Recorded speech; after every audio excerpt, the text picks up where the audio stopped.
Assalamualaikum warahmatullahi wabarakatuh. Saya Yudi Pramuko, tukang donat dari Parung, YouTuber tertua di semesta. Saya baru saja menyimak Refli Harun ya, tentang mundurnya Taufan, staf khusus presiden, yang mengangkat masalah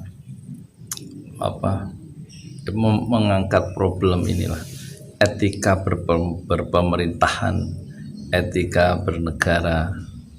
Itu kunci atau poin dari Refli Harun, dan hendaknya presiden itu kalau ngambil staf khusus itu yang sudah matang gitu ya, bukan sekedar pinter lulusan Stanford, Nanyang, atau punya bisnis meskipun udah masih muda ya, tapi yang matang ya dari segi etika. Dan itu berarti jam terbang ya, bukan semata-mata kemudaan atau atau kepandaian lulusan universitas terbaik di dunia. Nah, itu yang kemudian ada persoalan ya. Secara umum Refli Harun menyoroti masalah kita adalah tidak adanya etika ketika menjadi pejabat itu. Kemudian kenapa bisnisnya itu jadi tambah besar? Harusnya ya, ketika menjadi pejabat itu bisnisnya harus berhenti, dan bisa jadi orang yang menjabat, mengabdi dalam pemerintahan dalam sebuah negara itu dia bisa miskin ya, karena tidak lagi bisa berbisnis dan menghentikan bisnisnya. Itu etikanya yang dikehendaki oleh Refli Harun, dan dia kemudian menyinggung soal etika yang matang dalam bernegara yang ditunjukkan oleh Muhammad Hatta. Ya, itu satu contoh yang sangat indah di masa lalu, dan itu tidak terjadi dalam pemerintahan di Indonesia modern sekarang ya. Karena umumnya, kata Refli Harun, pejabat-pejabat itu setelah menjabat itu kaya raya dia. Itu berarti bisa disimpulkan ketika dia menjabat, memiliki kekuasaan, dia menggunakan kekuasaan itu untuk melakukan akselerasi, bahasanya Refli Harun, percepatan untuk memperbesar bisnisnya mumpung dia menjadi penguasa ya, atau untuk melakukan mobilitas vertikal ya. Ada istilah-istilah yang canggih-canggih itu dari Refli Harun. Saya hampir agak mumet juga dengan istilah-istilah yang akselerasi, mobilitas vertikal ya, Mbok. Kalau ngomong itu di depan publik itu dijelasan apa sih maksudnya mobilitas vertikal, maksudnya mobil ke atas gitu. akselerasi itu apa? Mirip-mirip dengan terasi kan.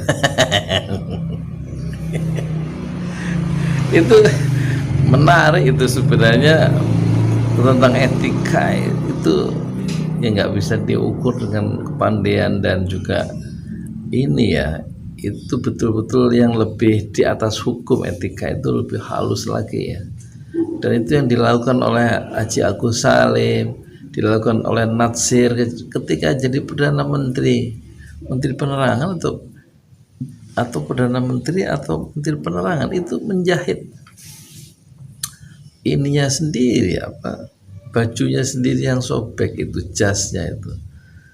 Jadi kata Haji Agus Salim, nanti kalau Anda pengen ketemu Natsir, itu Perdana Menteri Kahin, Dr. Sunan Kahin, yang kemudian nanti jadi Indonesianis atau itu di Cornell University.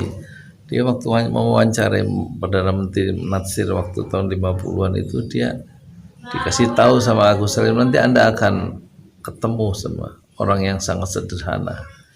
Ya, maksudnya Natsir itu.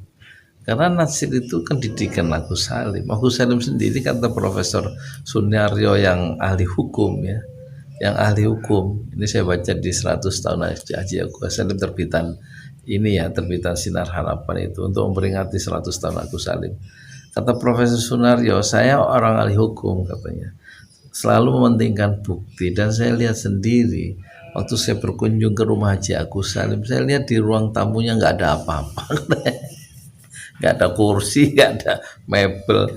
Padahal dia seorang pemimpin pergerakan yang terkenal dan juga seorang pejabat ya. Orang yang dalam 2 tahun itu Haji Agus Salim itu pindah kontrakan sampai 8 kali. Dialah orang pejabat yang paling miskin di masanya ya. Tapi pengabdiannya luar biasa besar untuk Republik ya kan. Haji Agus Salim, Natsir, salah satunya Hatta yang disebut-sebut oleh Refli Harun, dan banyak tokoh-tokoh kita di masa lalu itu, the founding fathers itu ya, pendiri bangsa ini yang hidupnya itu waktu dia menjadi pejabat itu tidak memburu kekayaan, nggak seperti sekarang. Pejabat tuh ada pejabat yang sebenarnya nggak disebut, nggak berani nyebut nama tuh Refli Harun. Saya juga menyebutnya sekarang. Nggak usah. Ada pejabat yang selama ini kekayaannya bisa melompat sampai 93 kali tuh, sampai 700 miliar. Awalnya sih 7 miliar ya, jadi hampir 700 miliar kan, berarti hampir 100 kali lipat tuh dalam waktu 10 tahun. Lah berarti kan logikanya kan nggak masuk tuh kalau dia sebagai pejabat negara yang harus mengabdikan seluruh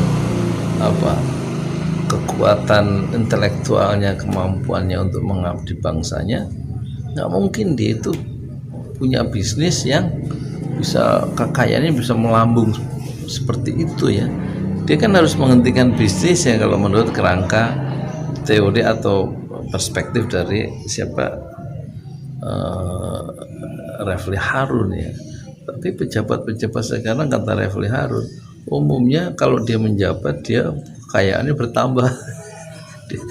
bertambah dipercepat karena menggunakan kekuasaannya, menggunakan jabatannya untuk menggerakkan bisnisnya. Itu yang dilakukan oleh staf khusus yang dua-duanya mundur itu, yang pemilik bisnis Ruang Guru dan Amarta itu, ya kan?